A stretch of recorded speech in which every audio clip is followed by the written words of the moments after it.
Hello everybody, welcome back to a new video, and today I want to talk about why I think swapping in Skylanders in general is just the best gimmick they've ever made. And I promise you it's not a biased thing. I personally don't care for Swap Force that much. It doesn't really have it doesn't hold a lot of nostalgia to me. I honestly just think swapping is probably the best thing that they have ever made.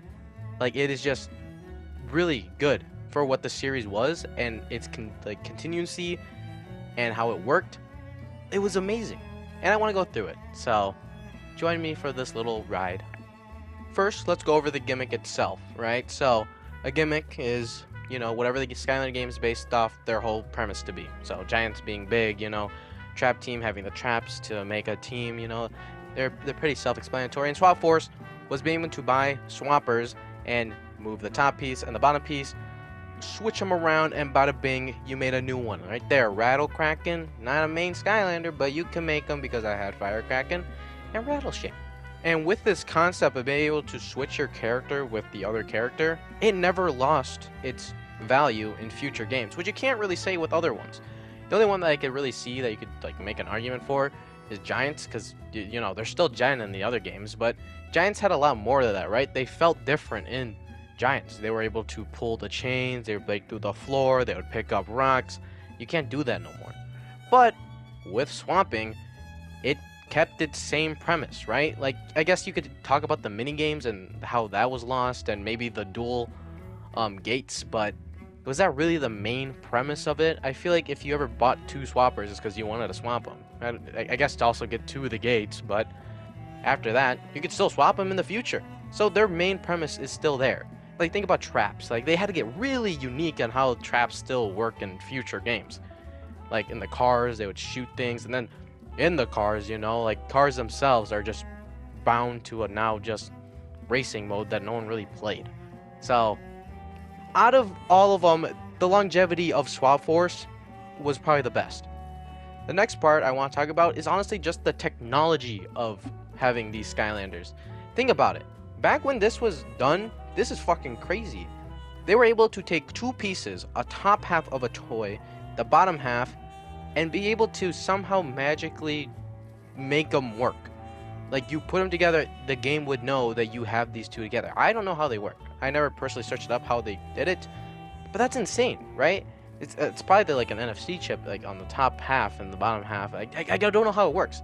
Even now, I still just don't know how it works, and I find that so cool. It is such a cool thing that they were able to do that, think of it, and made it work.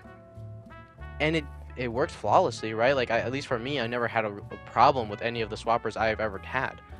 And still now, I still don't have any problems with them.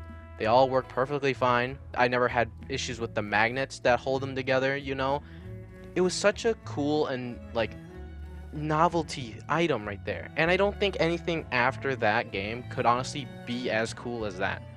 And maybe some people find it different, A lot of people do honestly love the being able to make your own Skylander thing, but I saw it more as a way of being able to make another game. That was really their last resort.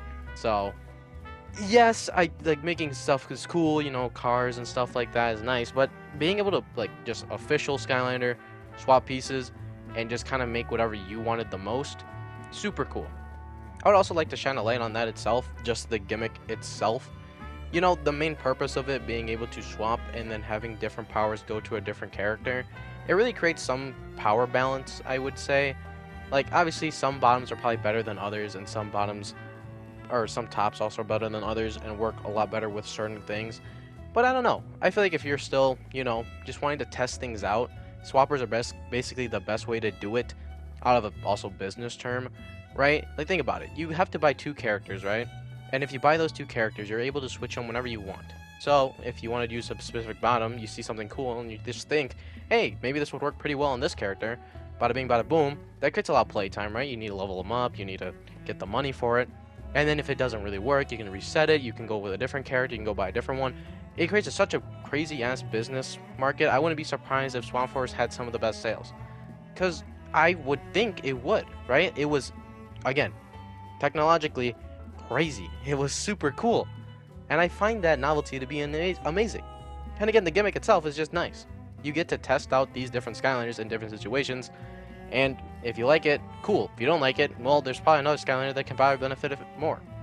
And power balances really shouldn't really go against the gimmick itself, because Skylander is always like that. There's always going to be a character that's probably better than a different one, and we're just going to have to deal with. So if you have fun with it, why not just use it, right? So I like it. I think gimmicks are probably the best ones, but maybe you guys have something different. So if you guys do have your favorite gimmick and you want to just list some reason below, I can look through it and maybe you point out a factor that I really don't know, you know?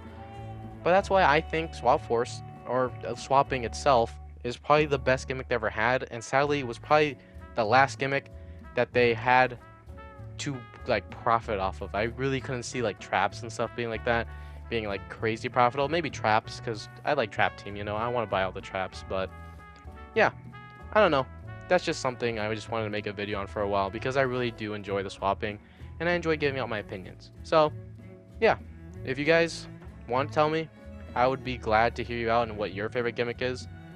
But thank you for listening to mine. Hope you guys have a great day, or month, week, whatever. Just make every day a great day, and I'll see you in the next one. Peace.